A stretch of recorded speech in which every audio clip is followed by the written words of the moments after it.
అందము మోసకరము. అమ్మా నేను జిమ్కి వెళ్తున్నా, నేను యోగా చేస్తున్నా, పొట్ట కనపడకుండా సన్నపడాలని ఏ మందు కనపడితే ఆ మందులు వాడుతున్నా.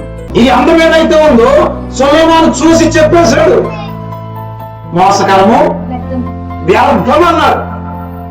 నువ్వు దానికోసం రుద్దుతున్నావు, ఆ వాడికి వెళ్తున్నావు.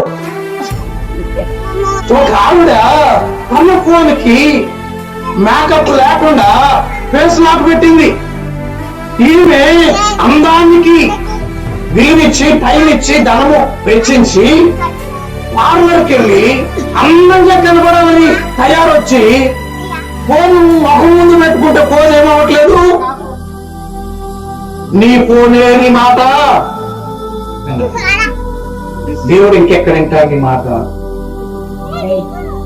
కొంచెం లావుగా కనపడితే ఫీల్ అయిపోతావు, కొంచెం సన్నగా కనపడితే ఫీల్ అయిపోతావు. సన్నగా కనపడితే ఏమంటారు, ఏమన్నా తినట్లేదా అంటారు.